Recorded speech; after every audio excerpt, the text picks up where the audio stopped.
दोस्तों, मेरा गांव महतवाड़ा, जिसमें कई पुराने घर हैं। कुछ घर तो 300 साल से भी पुराने थे, जो कि मिट्टी से बने हुए थे। देख रेख के अभाव में और मौसम की मार के कारण लगातार टूटते जा रहे हैं।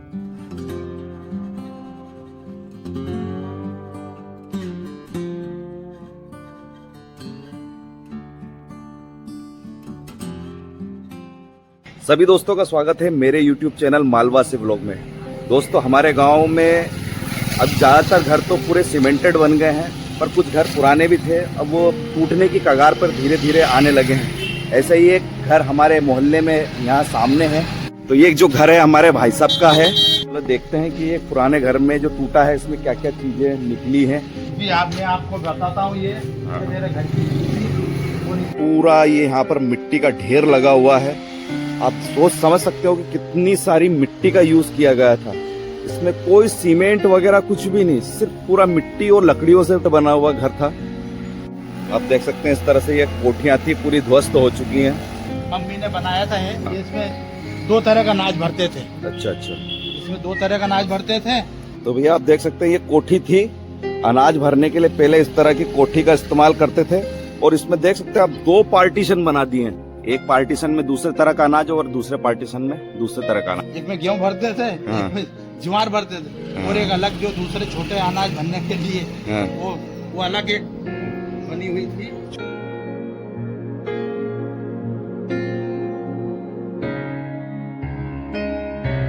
मिट्टी की कम से कम 3 फीट चौड़ी वो दीवारें थी। अच्छा। और इसमें जब तक हम रहे बहुत स्वस्थ रहे। और बहुत अच्छा हमारा वो स्वास्थ्य रहा। वो निकली थी अनाज भंडारण की नीचे अंदर। अभी हमारे भाई साहब बता रहे थे कि इसके अंदर अंदर से एक ऐसी जगह निकली थी जिसमें कुछ चीजें कीमती सामान रख सकते थे। जैसे नवाबी शासन में करते थे हम लोग। और उनके से जो हमारे दादा परदादा उसमें उसको छुपा के रखते थे। उसमें फिर हमने सोचा कि शायद सोने चांदी या जवाहरात तो होंगे, इसलिए हमने उसको निकाला और खोदा।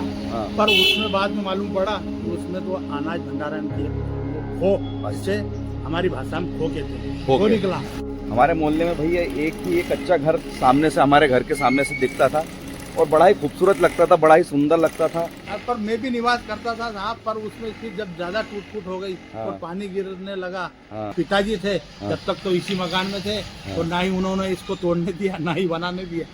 अच्छा, एक बात बताओ, मतलब आज आप नए घर में रह रहे हो सीमेंट वाले, और इस घर में भी आप रहे हो, तो आपको क्या फर्क नजर आता है? क्या लगता है कि मतलब ये घर अच्छा था या आज सीमेंट के घर जो बने हुए? मेरे को मालूम पड़ जाता है कि साहब पक्के मकान में इस वजह से नींद नहीं आ रही है, कितने ही पैसे लगते इसको रिपेयरिंग करवा के इसमें ही अपना जीवन यापन करता है ना।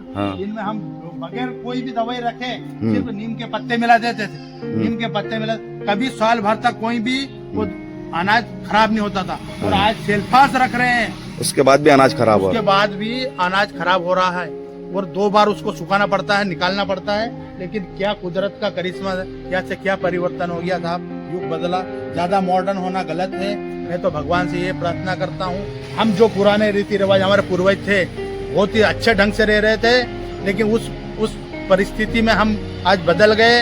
ये क्या मॉडर्न जमाने की ओर जा रहे हैं। और मैं जहाँ तक समझता हूँ मॉडर्न जमाने की तरफ मत जाओ मेरे भाइयों। हमारे जो पूर्वज थे, पूर्वजों ने जो भी ये मिट्टी के बना के रखे थे, वैसे भाई इतने बेवकूफ नहीं थे। कुछ ना कुछ था उसका लाभ।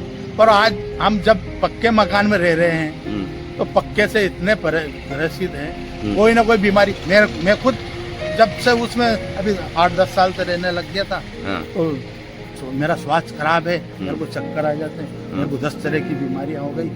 और जब तक इस मकान में रहा इतना यंग था और स्वस्थ था। बहुत अच्छी बात बताई। ये जो भंडार, अनाज रखने का जो भंडार का जो कोठी थी, इसमें जो है इसमें कभी कीड़े नहीं पड़े, अनाज खराब नहीं हुआ, सूला नहीं, और कोई दवाई भी नहीं रखी।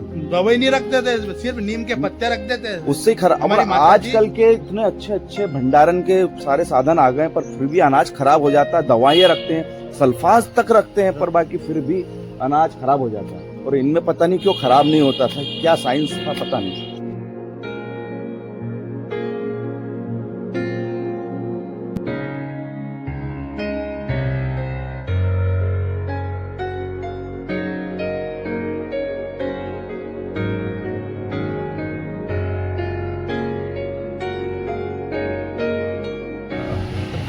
जो भंडारे बनते थे गोबर के बनते थे हाँ। और गोबर में कीड़े अपने आप मर जाते। पुराने मकान में यदि परमाणु बम की कोई गिरा दे तो उतना आपको असर नहीं होगा, उसका रेडिएशन का असर नहीं। रेडिएशन एक बार परमाणु युद्ध हो जाने दो, हाँ। आपको गोबर और गौमूत्र का महत्व समझ में आ जाएगा। और पुराने लोगों से बहुत अच्छी बातें सीखने को मिलती है, पुरानी साइंस सीखने को मिलता है। कि जिनके पुराने मकान हैं वो उन्हें रिपेयरिंग करवाएं, वो अपने आप ही लग पाती है वो रिपेयरिंग करवाएं और उन्हीं में निवास करें। जितनी तेजी से ये युग बदल रहा है, ना रातों को नींद आती है, ना दिन को चैन है, 24 घंटा इंसान परेशान है, तो उस जीवन से भी क्या फायदा। हम जब तक पुराने मकान में थे बहुत सुकून से थे। इन पुराने मकानों के फायदे से शायद आने वाली पीढ़ी वंचित रह जाए और ये मकान सिर्फ म्यूजियम में देखने की चीज़ रह जाए।